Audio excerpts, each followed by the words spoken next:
Exile knaves, but fight for divas. Remember the childhood riddle about knights and knaves? You are on an island with knights who always tell the truth and knaves who always lie. You stand at a fork in a road. One way leads to freedom, the other to death. There are two people standing there, one a knight and the other a knave. But you don't know which is which. You get to ask one yes-no question to determine which way to go. What do? There are a few correct answers. You could point in one direction and ask either person, if I were to ask you, is that the road to freedom, would you say yes? If the answer is yes, then it's the road to freedom. If the answer is no, then it's the road to death. You could ask one of them, if I ask the other person which way to go, what would he say? Then do the opposite. Or you could act like some American presidents and order an invasion. Life is something like that island, only more complicated. For not only are knaves in real life devoid of integrity, they are also sloppy, selfish, and have a sneaky way of working their way into virtually any company. Arrogance, for example, is a knavish tendency that is a natural byproduct of success, since exceptionalism is fundamental to winning. Nice, humble engineers have a way of becoming insufferable when they think they are the sole inventors of the world's next big thing. This is quite dangerous, as ego creates blind spots. There are other things that classify people as knaves. Jealous of your colleague's success? You're a knave. Remember that famous knave Iago, warning the smart, creative Othello to, "Beware, my lord, of jealousy. It is the green-eyed monster, which doth mock the meat it feeds on." Taking credit for someone else's work? Knave. Selling a customer something that she doesn't need or won't benefit from? Knave. Blowing up a lean cuisine in the company microwave and not cleaning it up? Knave. Tagging the wall of a knave? Knave. The character of a company is the sum of the characters of its people. So if you strive for a company of sterling character, that is the standard you must set for your employees. There is no room for knaves. And generally, in our experience, once a knave, always a knave. Tom Peters. There is no such thing as a minor lapse of integrity. Fortunately, employee behavior is socially normative. In a healthy culture of knightish values, the knights will call out the knaves for their poor behavior until they either shape up or leave. This is another argument for crowded offices. Humans are at their best when surrounded by social controls, and crowded offices have lots of social controls. This is pretty effective for most knavish offenses, since knaves are generally more motivated by personal success than knights, and if they sense that their behavior is not a route to success, they are more apt to leave. As a manager, if you detect a knave in your midst, it's best to reduce his responsibility and appoint a knight to assume it. And for more egregious offenses, you need to get rid of the knave quickly. Think about the baby elephant seals, knaves, who try to steal milk from other baby seals' mothers. They are bitten not only by the nursing mother, but also by other female seals, knights. Elephant seals mean business. These bites sometimes resulted in serious injuries. If a wiener cried out as it fled, it attracted the attention of neighboring females, who often joined in attempting to bite the fleeing animal. The result was that wieners caught trying to steal milk were usually chased out of the harem. You must always be firm with the people who violate the basic interests of the company. Don't bite them, but do act as swiftly and decisively. Nip crazy in the bud. There are tipping points in knave density. It approaches a critical mass, which is smaller than you think, and people start to believe they need to be knave-like to succeed, which only exacerbates the problem. Smart creatives may have a lot of good traits, but they aren't saints, so it's important to watch your knave quotient. One of the most robust findings in psychology, true across a wide range of human experience, is that, as a famous paper puts it, bad is stronger than good. In organizations, it often takes only a few bad apples to spoil the barrel. Knaves are not to be confused with divas. Knavish behavior is a product of low integrity. Diva-ish behavior is one of high exceptionalism. Knaves prioritize the individual over the team. Divas think they are better than the team, but want success equally for both. Knaves need to be dealt with as quickly as possible, but as long as their contributions match their outlandish egos, divas should be tolerated and even protected. Great people are often unusual and difficult, and some of those quirks can be quite off-putting. Since culture is about social norms and divas refuse to be normal, cultural factors can conspire to sweep out the divas along with the knaves. As long as people can figure out any way to work with the divas, and the divas' achievements outweigh the collateral damage caused by their diva ways, you should fight for them.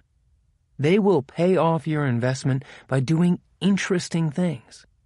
And if you have been reading this paragraph thinking she every time we mention diva, remember that Steve Jobs was one of the greatest business divas the world has ever known.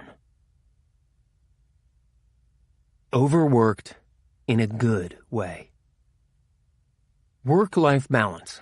This is another touchstone of supposedly enlightened management practices that can be insulting to smart, dedicated employees. The phrase itself is part of the problem. For many people, work is an important part of life, not something to be separated. The best cultures invite and enable people to be overworked in a good way, with too many interesting things to do, both at work and at home. So if you are a manager, it's your responsibility to keep the work part lively and full. It's not a key component of your job to ensure that employees consistently have a 40-hour work week. We've both worked with young moms who go completely dark for a few hours in the evening when they are with their families and putting their kids to bed. Then around 9, the emails and chats start coming, and we know we have their attention. Dads too, but the pattern is especially true for the working moms. Are they overworked? Yes. Do they have too much to do at home too? Yes. Are they sacrificing their family and life for work? Yes and no. They have made their lifestyle decisions. There are times when work overwhelms everything, and they have to make sacrifices, and they accept that. But there are also those times when they sneak away for an afternoon to take the kids to the beach or, more likely, have the gang drop by the office for lunch or dinner. Google's main campus courtyard on a summer evening looks like family camp. There are so many children running around while their parents enjoy a nice dinner. The intense stretches may last for weeks or even months, especially in startups, but they never last forever. Manage this by giving people responsibility and freedom. Don't order them to stay late and work or to go home early and spend time with their families. Instead, tell them to own the things for which they are responsible, and they will do what it takes to get them done.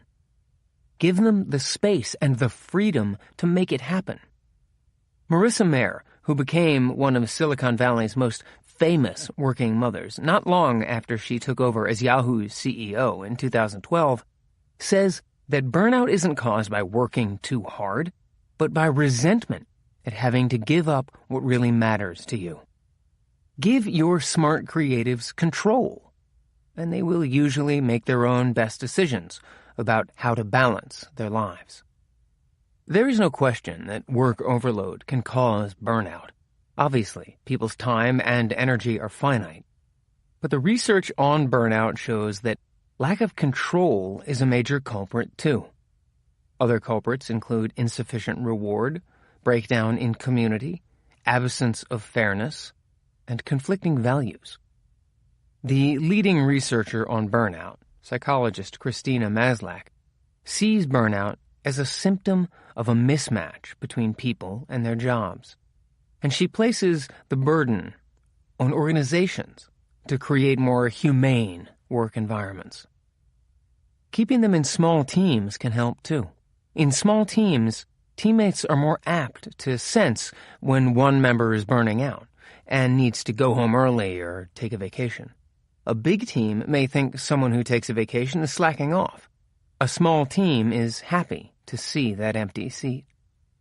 We encourage people to take real vacations, although not to promote work-life balance.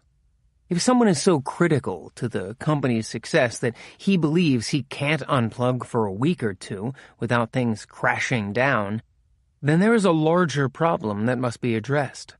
No one should or can be indispensable. Occasionally, you will encounter employees who create this situation intentionally, perhaps to feed their ego, or in the mistaken belief that indispensability equals job security. Make such people take a nice vacation and make sure their next in line fills in for them while they are gone. They will return refreshed and motivated, and the people who filled their shoes will be more confident. This is a huge hidden benefit of people taking maternity and paternity leaves too. Establish a culture of yes. We are both parents, so we understand through years of first-hand experience the dispiriting paternal habit of the reflexive no. Can I have a soda? No. Can I get 2 scoops of ice cream instead of 1? No. Can I play video games even though my homework isn't done? No. Can I put the cat in the dryer? No. The just say no syndrome can creep into the workplace too. Companies come up with elaborate, often passive-aggressive ways to say no.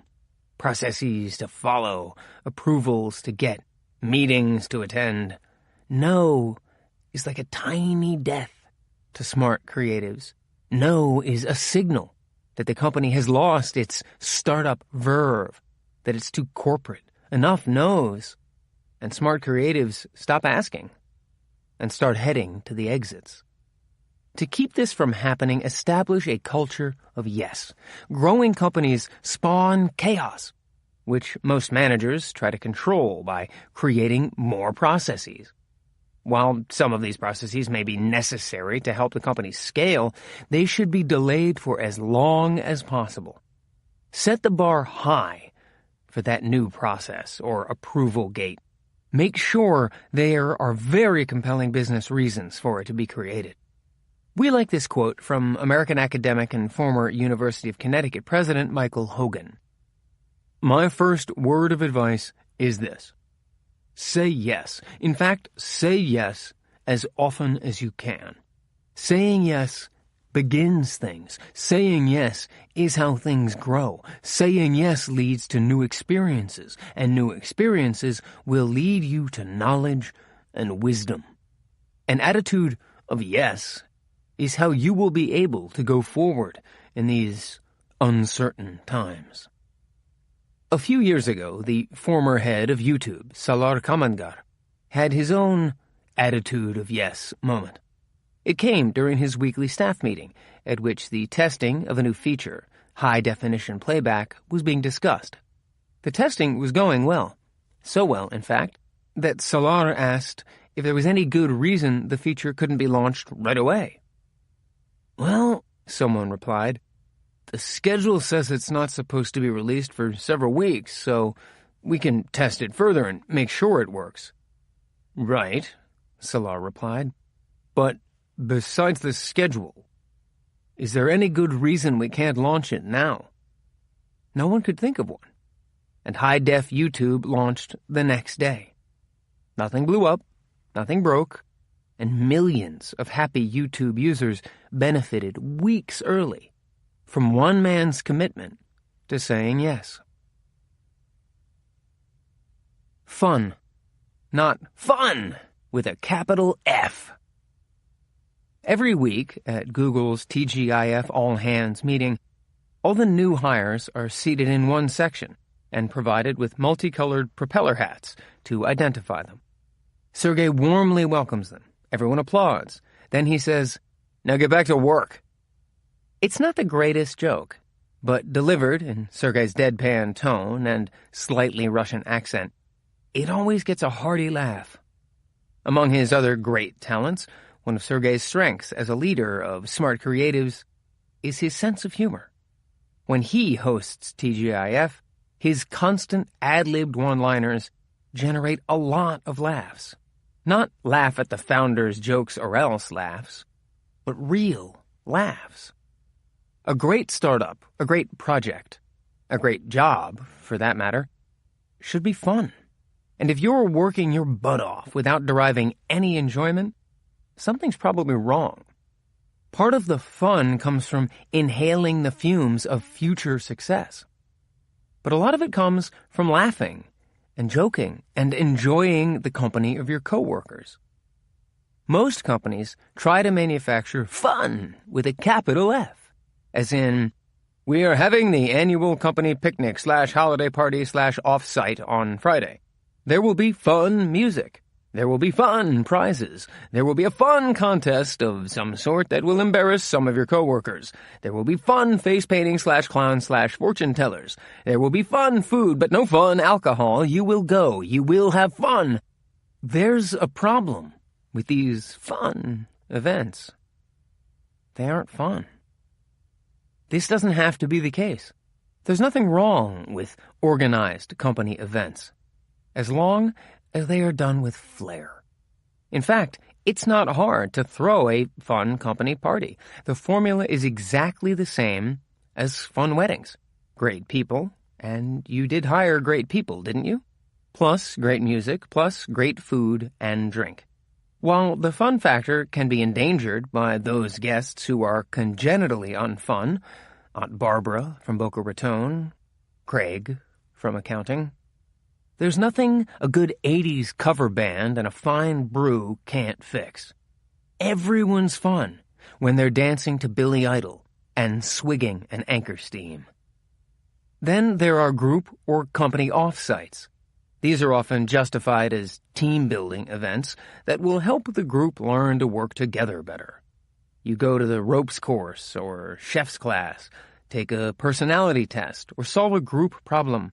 And just like that, you will coalesce into a fine-tuned machine. Or not.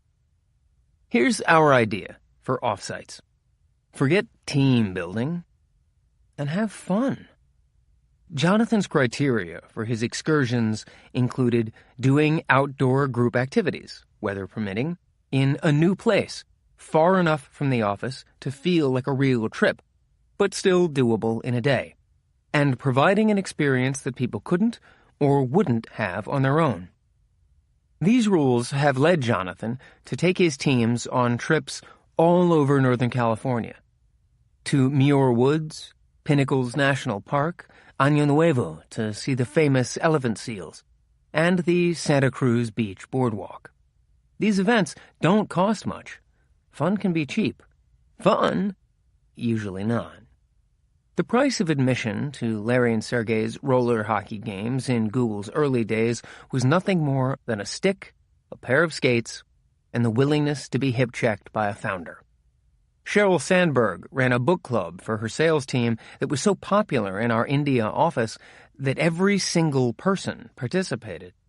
Eric led the entire Seoul team in dancing Gangnam Style with Korean pop star Psy, who had come by the office for a visit. Eric doesn't adhere to Satchel Paige's advice to dance like nobody's watching. When you're a leader, everyone is watching. So it doesn't matter that you dance poorly. It matters that you dance. Jonathan once made a bet with head of marketing Cindy McCaffrey on whose team would have higher participation in the company's annual employee feedback survey, Googlegeist. The loser had to wash the winner's car. When Jonathan lost, Cindy rented a stretch Hummer, caked it in as much mud as possible. To this day, we don't know how. And then gathered her team so they could watch Jonathan wash the behemoth SUV and pelt him with water balloons while he was at it. Another time, Jonathan got the company basketball court built by bringing in a couple of hoop sets and challenging a few engineering teams to see who could put them together first. Some of these guys didn't know a dunk from a dongle, but they knew an engineering challenge when they saw it. A defining mark of a fun culture is identical to that of an innovative one. The fun comes from everywhere. The key is to set the boundaries of what is permissible as broadly as possible. Nothing can be sacred. In 2007, a few of our engineers discovered that Eric's profile photo in our intranet system was in a public folder. They altered the background of the photo to include a portrait of Bill Gates and, on April Fool's Day, posted the updated image on Eric's page. Any Googler who looked up Eric saw this. Eric kept it as his profile photo for a month. Smart creative humor is often not quite as gentle as a photo of Bill Gates on a wall, which is where the loose boundaries come in. In October 2010, a couple of Google engineers named Colin McMillan and Jonathan Feinberg launched an internal site called MemeGen, which lets Googlers create memes, pithy captions matched to images, and vote on each other's creations. MemeGen created a new way for Googlers to have fun while commenting acerbically on the state of the company. It has succeeded wildly on both fronts. In the fine tradition of Tom Lehrer and Jon Stewart, MemeGen can be very funny while cutting to the heart of controversies within the company.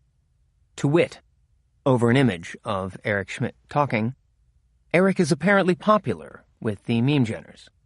When Eric Schmidt talks, people meme. Because a constant Google complaint is how things at the company used to be so much better. Over an image of a Noogler hat, "Welcome to Google. Now get back to complaining how Google has changed since you started." An idea for a new Google Glass app over an image of a dog wearing Google Glass. "Okay, Glass, show me a squirrel." After Project Loon, which we explain in more detail later in the book, was announced, one Googler felt that his OKRs, quarterly performance goals, they are also explained further on, needed revising. Over an image of a high-altitude hot air balloon crashing in a desert landscape, "My OKRs are clearly no longer ambitious enough. Project Loon." And over an image of Eric soul dancing with Korean pop star Psy. "One of them is known worldwide for his hilarious dance moves, and the other is Psy." This isn't fun. It couldn't possibly be created by fiat. It's fun, and can only occur in a permissive environment that trusts its employees and doesn't defer to the "what happens if this leaks" worrywarts. It's impossible to have too much of that kind of fun. The more you have, the more you get done. You must wear something. Not long after he became the CEO of Novell, Eric heard a good piece of advice from an acquaintance. "When you're in a turnaround," the man told him, "find the smart people first, and to find the smart people, find one of them." A few weeks later, Eric was on a flight from San Jose to Utah, where the company is based, with a Novell engineer who impressed him. Eric remembered the advice he had received about turnarounds, stopped the smart engineer practically mid-sentence, and asked him to produce a list of the 10 smartest people he knew at Novell. A few minutes later, Eric had his list. He set up one-on-one meetings with each of the 10. A couple of days later, the first person on the list showed up in Eric's office, white as a sheet. "Have I done something wrong?" he asked. The next few meetings started off in similar fashion. Each of these smart people arrived at the meeting defensive and fearful. Eric soon figured out that the way people were let go at Novell was in one-on-one meetings with the CEO. He had inadvertently scared some of the best people in the company into thinking they were being fired. This was one of our early lessons in how difficult it can be to change the culture of an ongoing enterprise. The advice to find the smart people was sound, but its execution was disrupted by an incumbent culture that Eric hadn't anticipated. While establishing a culture in a startup is relatively easy, changing the culture of an ongoing enterprise is extraordinarily difficult, but even more critical to success. A stagnant, overly corporate culture is anathema to the average smart creative. We have some recent hands-on experience with this scenario in our work at Motorola Mobility, which Google acquired in 2012. There are a couple of important steps to take. First, recognize the problem. What is the culture that defines your company today? Not the one described by the mission or value statements, the real one that people live in every day. What problems has this culture caused with the business? It is important not to simply criticize the existing culture, which will just insult people, but rather to draw a connection between business failures and how the culture may have played a hand in those situations. Then articulate the new culture you envision. To borrow Nike's advertising phrase from the 2010 World Cup, write the future. And take specific, high-profile steps to start moving that way. Promote transparency and sharing of ideas across divisions. Open up everyone's calendar so that employees can see what other employees are doing. Hold more company-wide meetings and encourage honest questions without reprisal. And when you get those tough questions, answer them honestly and authentically. When Motorola was the topic one week at a TGIF meeting, several Googlers asked challenging questions about the company's products, which were answered as well as possible. Later, Jonathan overheard a few Motorolans wondering if the questioners would be fired. No, he told them. Sometimes, when looking to redefine a culture, it can be useful to look at the original one. Lou Gerstner, who helped engineer a turnaround at IBM, notes in his book, Who Says Elephants Can't Dance? It's been said that every institution is nothing but the extended shadow of one person. In IBM's case, that was Thomas J. Watson, Sr. This quote is originally from Ralph Waldo Emerson, who wrote, "An institution is the lengthened shadow of one man." Gerstner goes on to talk about rebuilding IBM based on Watson's core beliefs: excellence in everything they do, superior customer service, and respect for the individual. But while building on the legacy of that founder, don't be afraid to scrap its obsolete trappings. Gerstner abolished the famous blue suit, white shirt dress code that Watson established because it no longer served its purpose of showing respect for the customer. We didn't replace one dress code with another. I simply returned to the wisdom of Mr. Watson and decided, dress according to the circumstances of your day and recognize who you will be with. Eric was once asked at a company meeting what the Google dress code was. "You must wear something," was his answer. This all takes a lot of time. The most important lesson from our Moto experience is something that many of you who work at incumbents may already know. Practicing what we preach in this book in the effort to change a culture takes a lot more time than expected. Acharye. As someone launching a new venture or reinventing an established one, you are signing up for long days, sleepless nights, and maybe some missed birthday parties. You will hire people who need to believe in you and your idea enough to be willing to make the same sacrifices. To do all this, you have to be crazy enough to think you will succeed, but sane enough to make it happen. This requires commitment, tenacity, and most of all, single-mindedness. When Israeli tank commanders head into combat, they don't yell, "Charge!" Rather, they rally their troops by shouting, "Aharia!" which translates from Hebrew as, "Follow me." Anyone who aspires to lead smart creatives needs to adopt this attitude. Eric once had a meeting with Mark Zuckerberg at Facebook headquarters in Palo Alto. At the time, it was already clear that Facebook and Mark were going to be massively successful. The two men chatted for a couple of hours, wrapping up around 7 p.m. As Eric was leaving, an assistant brought Mark's dinner and placed it next to his computer. Mark sat down and got back to work. There was no doubt where his commitment lay. One of our early engineers, Matt Cutts, recalls how he would often see Urs Holze, the engineering executive who led the creation of Google's data center infrastructure, picking up small bits of trash in the hallway as he walked through the office. This is a common refrain you hear in Silicon Valley. The CEO who picks up the stack of newspapers outside the front door, the founder who wipes the counters. With these actions, the leaders demonstrate their egalitarian natures. We're all in this together, and none of us are above the menial tasks that need to get done. Mostly, though, they do it because they care so much about the company. Leadership requires passion. If you don't have it, get out. Now. Don't be evil.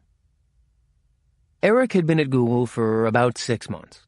By then, he knew all about the company's "Don't be evil" mantra, which had been coined by engineers Paul Buchheit and Amit Patel during a meeting earlier in the company's life.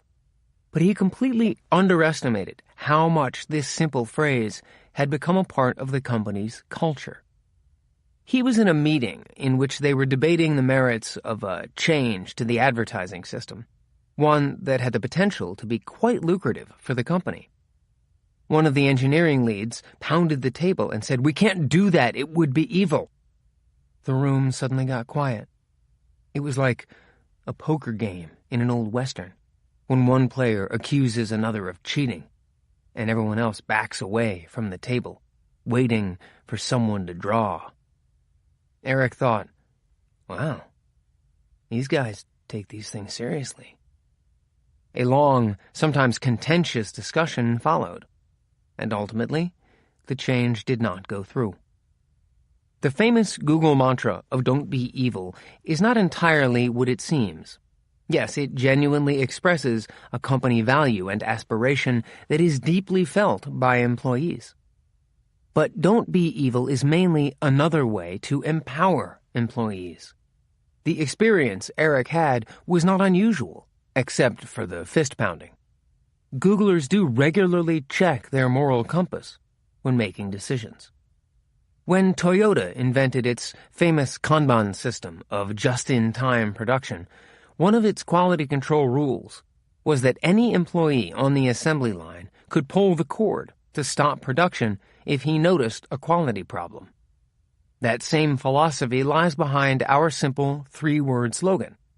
When the engineer in Eric's meeting called the proposed new feature evil, he was pulling the cord to stop production, forcing everyone to assess the proposed feature and determine if it was consistent with the company's values. Every company needs a "Don't be evil," a cultural lodestar that shines over all management layers, product plans, and office politics. This is the ultimate value of having a well-established and well-understood company culture. It becomes the basis for everything you and the company do. It is the safeguard against something going off the rails, because it is the rails. The best cultures are aspirational.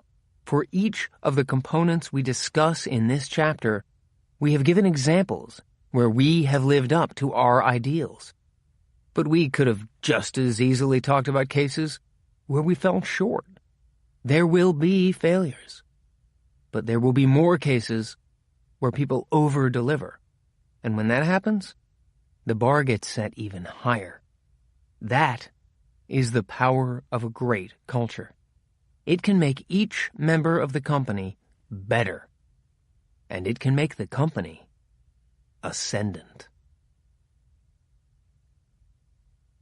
Strategy. Your plan is wrong. We have no idea what your venture is or even your industry, so we won't presume to tell you how to create a business plan. But we can tell you with 100% certainty that if you have one, it is wrong. MBA-style business plans, no matter how well conceived and thought out, are always flawed in some important way. Faithfully following that flawed plan will result in what entrepreneur Eric Ries calls achieving failure. Ries defines achieving failure as successfully executing a plan that leads nowhere because the plan was utterly flawed. This is why a venture capitalist will always follow the maxim of investing in the team, not the plan. Since the plan is wrong, the people have to be right. Successful teams spot the flaws in their plan and adjust. So how can a new venture attract great people and other important things like financing without having a plan? In fact, it's fine to have a plan, but understand that it will change as you progress and discover new things about the products and market. This rapid iteration is critical to success, but equally important is the foundation upon which the plan is built. The tectonic, technology-driven shifts that characterize the Internet century have rendered some of the commonly accepted strategic fundamentals we learned in school and on the job incorrect. So, although your plan might change, it needs to be based on a foundational set of principles that are grounded in how things work today and that guide your plan as it shapeshifts its way to success. The plan is fluid, the foundation stable. Some prospective team members may be turned off by this flexibility. Most people don't like uncertainty. Smart creatives, on the other hand, relish the we'll-figure-it-out approach. They have, as Jonathan wrote in one person's review, the pliancy to roll with the punches in this vertiginous environment. In fact, they won't trust a plan that claims to have all the answers, but will jump at one that doesn't, as long as it is built on the right foundation. Jonathan's team taught him this lesson not long after he joined the company in 2002. Back then, the company had a very well-thought-out strategic foundation, but it just wasn't very well written out. In fact, no one had taken the time to fully document the Google strategy since the company's founding in 1998. Jonathan set out immediately to rectify this glaring oversight. He wanted to build on the traditional doomed for obsolescence before the ink dries type of business plan to which he was accustomed. But his team of deputies, Marissa Mayer, Salar Kamangar, and Susan Wojcicki, stopped him. Jonathan took to calling the Marissa, Salar, Susan trio a pack of camels, because they always had their own ideas and generally refused to follow him. Eventually, this came to be a term of endearment. The company didn't need to document its plan, or even have one, they argued, but in order to hire new people and keep everyone moving in the same direction, it did need to document the foundation for that plan. Give Googlers those foundational elements, Salar, Marissa, and Susan said, and they would figure out the rest. The result was a presentation entitled Google Strategy, Past, Present, and Future. We delivered it to the board on October 2002, setting the stage for Mike Moritz's request for a more comprehensive plan the following summer. and components of it continued to be used to describe Google's approach for years thereafter.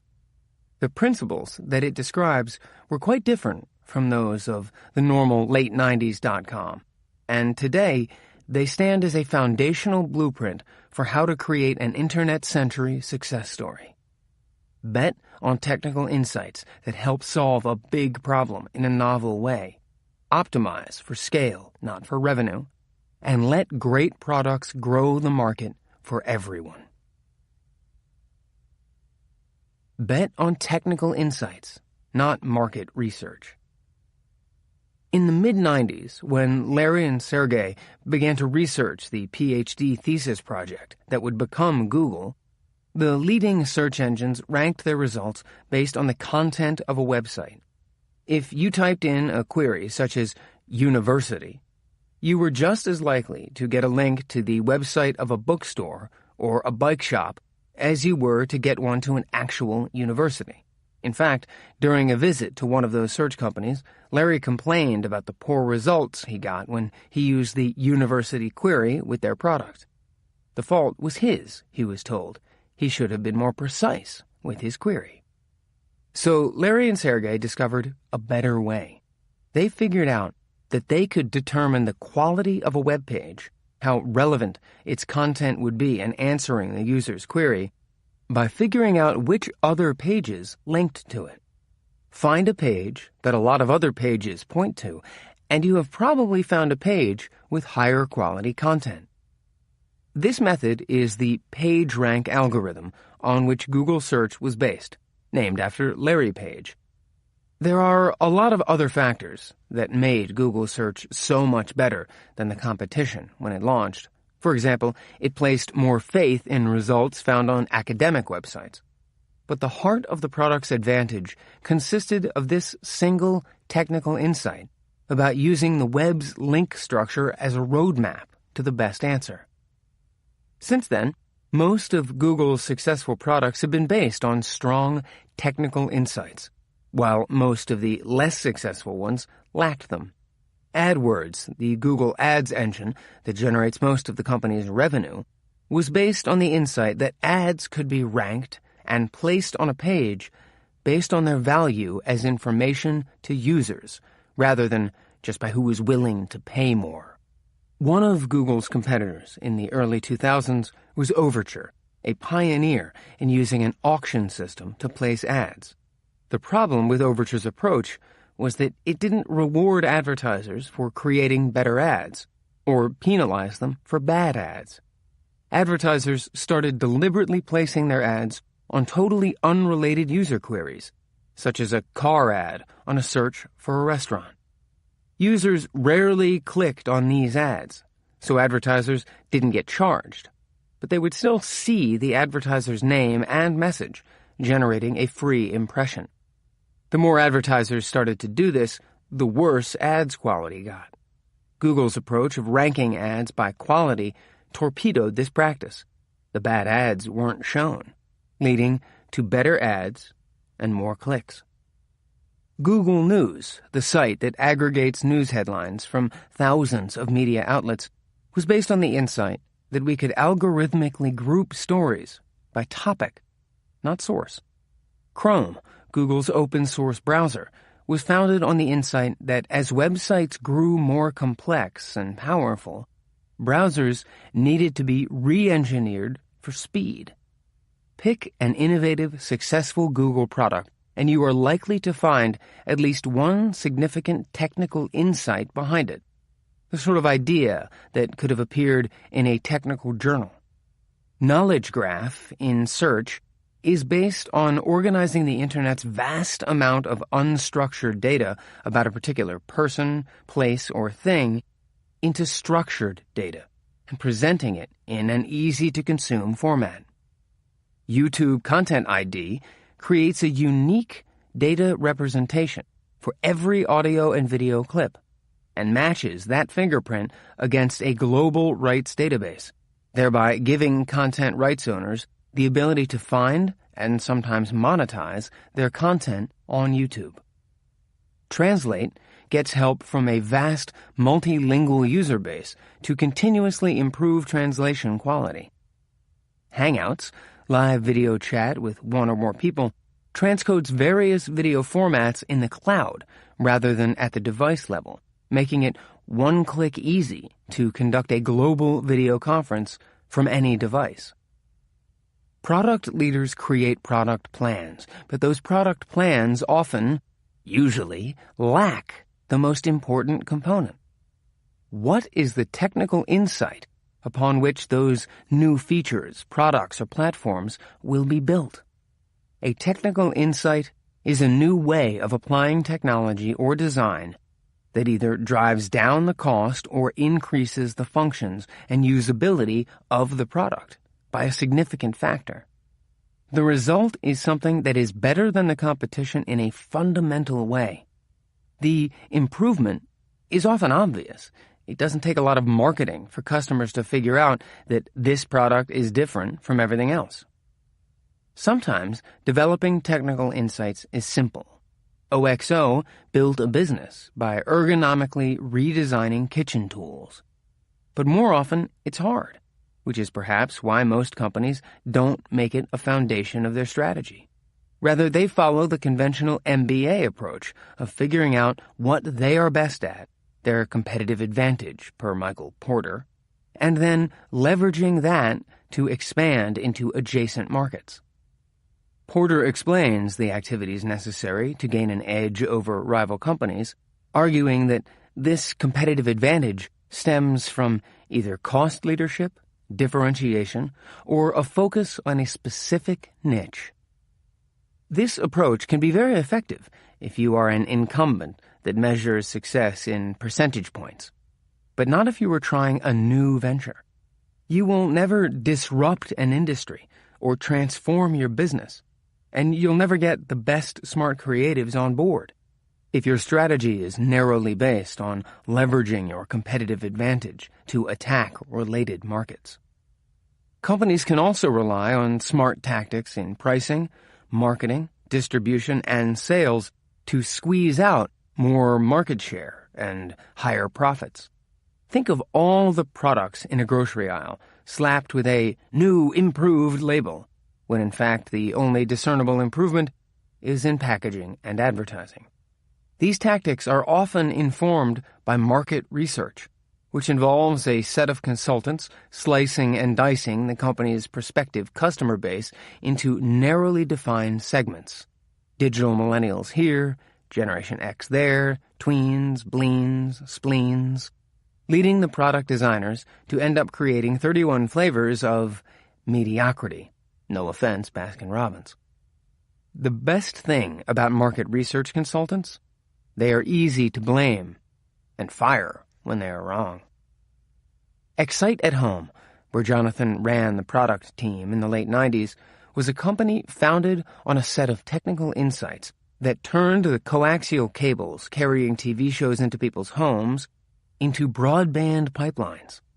The cable modem Excite at Home developed was a breakthrough product, but it ran headlong into an intractable enemy: market research. The cable operators had data showing that their customers mostly had personal computers, PCs, with Intel 8286 and 8386 processors. So Excite at Home's modems needed to support those systems. But Excite at Home's engineers knew that those older processors didn't have the horsepower to do anything interesting with a broadband connection, and that customers with those computers who bought their service would have a bad experience.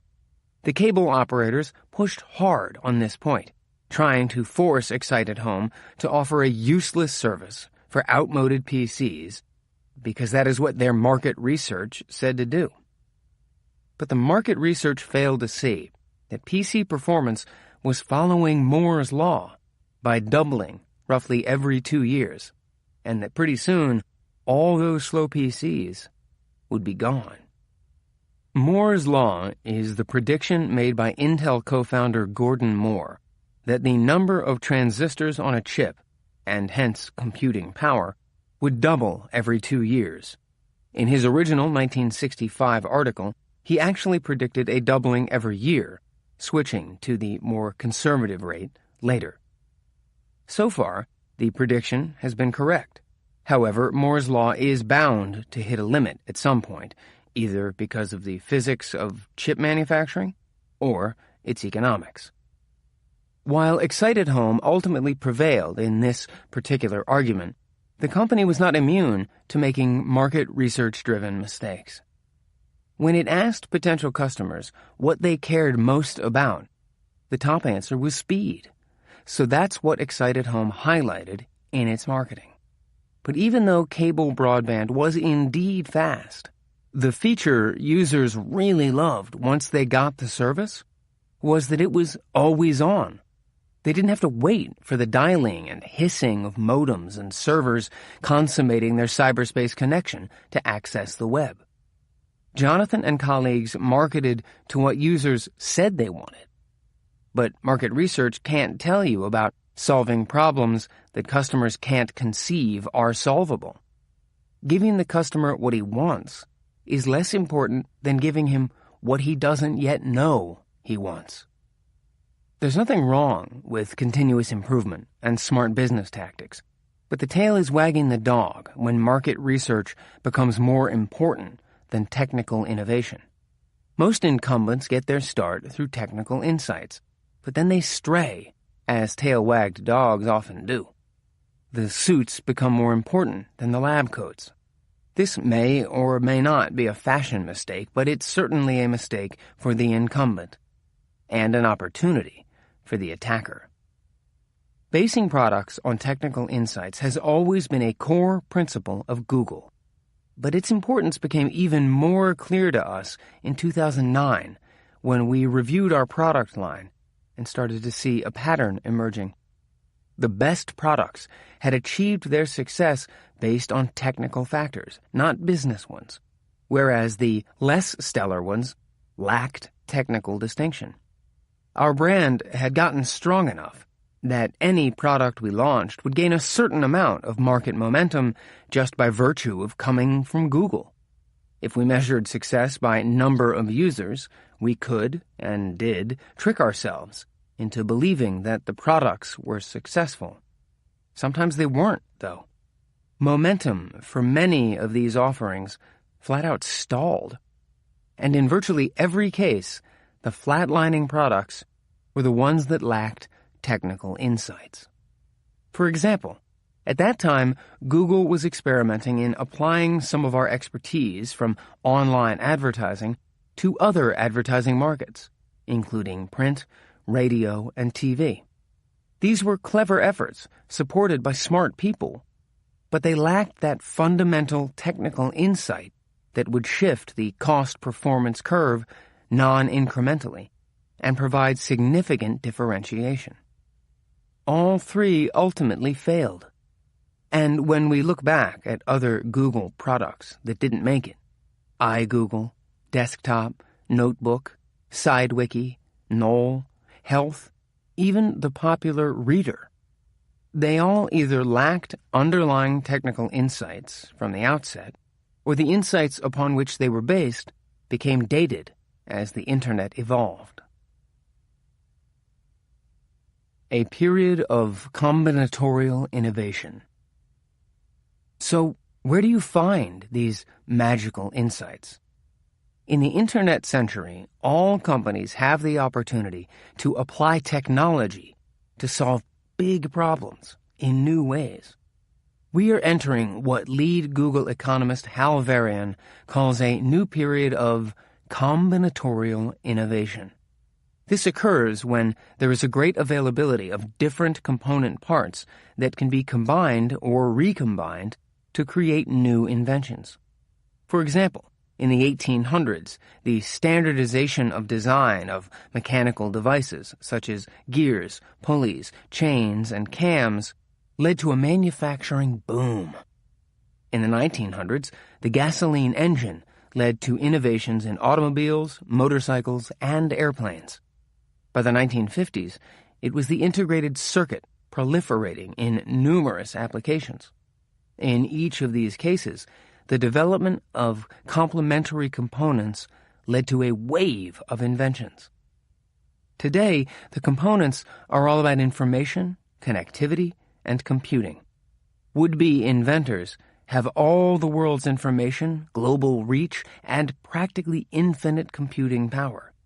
They have open-source software and abundant APIs that allow them to build easily on each other's work. APIs are application programming interfaces, which enable software applications to interact with other systems. They can use standard protocols and languages. They can access information platforms with data about things ranging from traffic to weather to economic transactions to human genetics to who is socially connected with whom, either on an aggregate or, with permission, individual basis. So one way of developing technical insights is to use some of these accessible technologies and data and apply them in an industry to solve an existing problem in a new way. Besides these common technologies, each industry also has its own unique technical and design expertise. We have always been involved in computing companies, where the underlying technical expertise is computer science. But in other industries, the underlying expertise may be medicine, mathematics, biology, chemistry, aeronautics, geology, robotics, psychology, logistics, and so on. Entertainment businesses are built on a different form of technical expertise: storytelling, performing, composing, and creating, while consumer product companies combine technology and design to develop breakthrough products. Financial services companies use technical insights to create new securities and trading platforms, and get seriously rich until the bubble bursts or the indictments hit. So, regardless of your business, there is a robust corpus of technical knowledge upon which the industry is based. Who are the geeks in your company?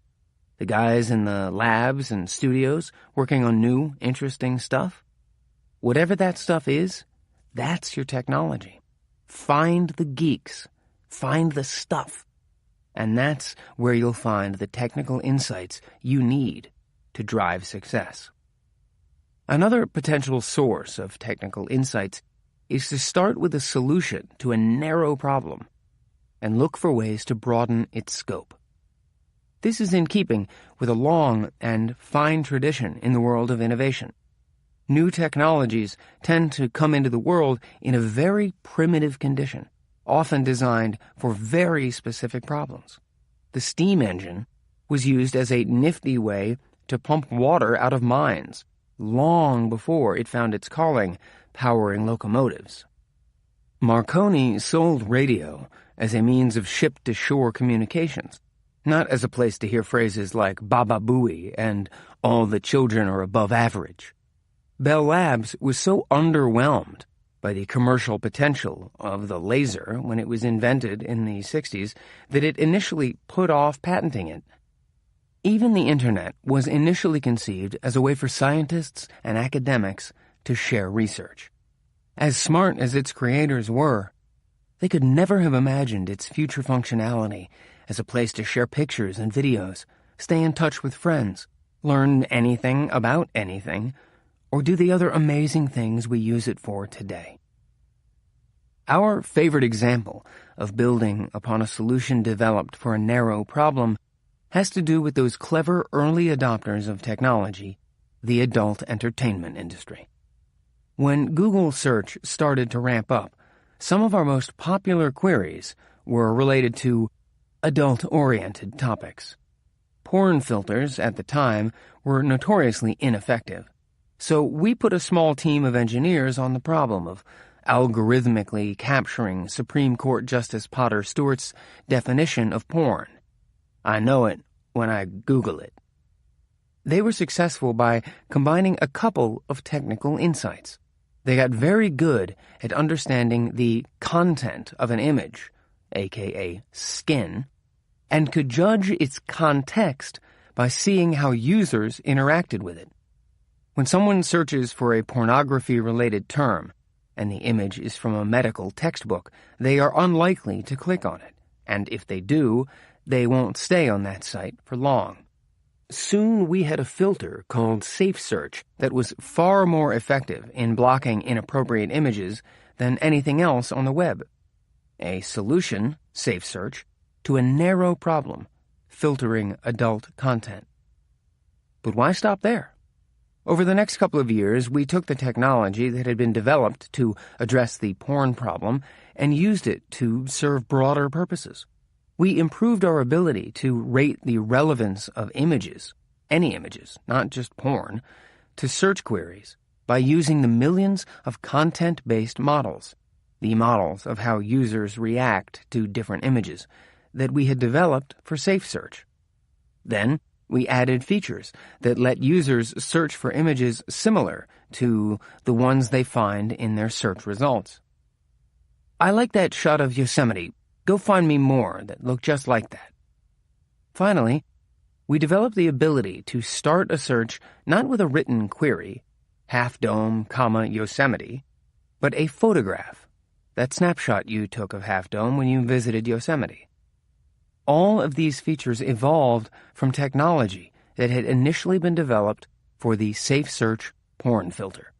So, when you are looking at screen upon screen of Yosemite photos that are nearly identical to the ones you took, you can thank the adult entertainment industry for helping launch the technology that is bringing them to you.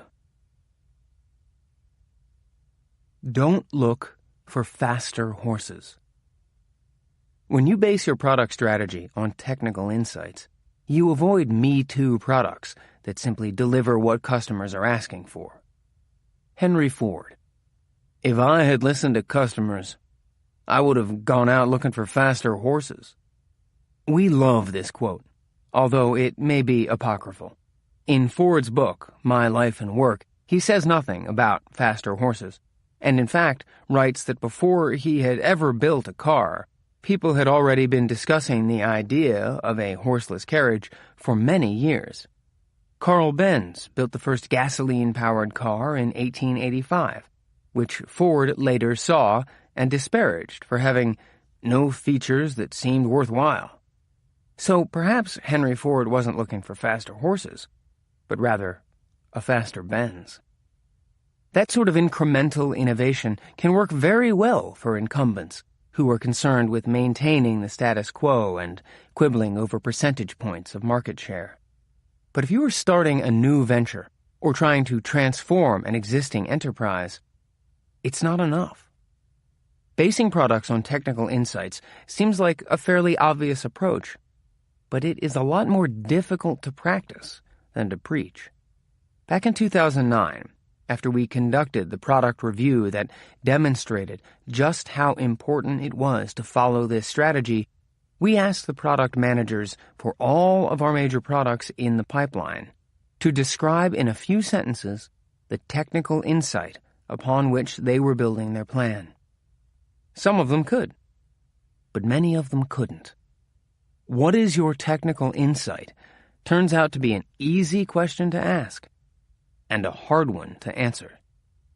So, for your products, ask the question. If you can't articulate a good answer, rethink the product.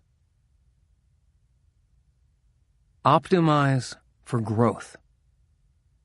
It used to be that companies got big slowly and methodically. Create a product, achieve success locally or regionally, then grow a step at a time by building sales, distribution, and service channels, and ramping up manufacturing capability to match your progress. Everything took its time. The acorn, after long, slow decades, grew into the oak. We called this growth, and there may still be industries where it is good enough. As in, top-line growth this quarter was 8%, and that's good enough for a bonus or promotion. Well, enjoy those days, because they are short-lived. If you are trying to do something big, it's not enough to just grow. You need to scale. Not scale as in that thing you step on in the morning to see how the diet's going, or the verb that means to climb something. Although scaling things is good exercise, which leads to a better outcome when you scale the scale. No, This is a new type of scale. It means to grow something very quickly and globally. In the internet century, this sort of global growth is within anyone's reach. We have the democratization of just about everything. Information, connectivity, computing, manufacturing, distribution, talent. So it no longer takes a phalanx of people and a widespread network of offices to create a company with global reach and impact. That doesn't mean that your strategy can ignore the question of how to scale. Just the opposite. Scaling needs to be a core part of your foundation. Competition is much more intense, and competitive advantages don't last long. So you have to have a grow big fast strategy. The ecosystem matters a lot. The most successful leaders in the internet century will be the ones who understand how to create and quickly grow platforms. A platform is fundamentally a set of products and services that bring together groups of users and providers to form multi-sided markets. And what is a multi-sided market? A place where two or more distinct user groups can connect and provide each other with beneficial services. Newspapers are a good example, connecting readers and advertisers, as are credit cards, consumers, and merchants. Platforms are increasingly, if not exclusively, technology-based. For example, YouTube is a platform that lets anyone create videos and distribute them to a global audience, or, in most cases, just a familial one. Or a classic example is the telephone, whose platform, the network of wires and switches that connects devices and lets people talk to each other, was pretty worthless when the first phone was connected to it, as there was no one to call. But as each additional phone was added, the network became more useful to everyone who used it, since there were more people they could call. Talking about landline phones seems downright quaint now. Back then, scaling meant reaching millions. It took the global phone network 89 years to reach 150 million phones. Today, platforms can grow to support billions, and in a much shorter time. Facebook, which broke out from a host of social networking sites when it turned itself into an application platform, hit 1 billion users not long after its 8th birthday. Android, the leading mobile operating system, activated its 1,000,000th device in its 5th year. While financial analysts anguish over its profitability, Amazon always focuses on growth. Now, it is one of the most disruptive forces in at least 3 different industries: retail, media, and computing.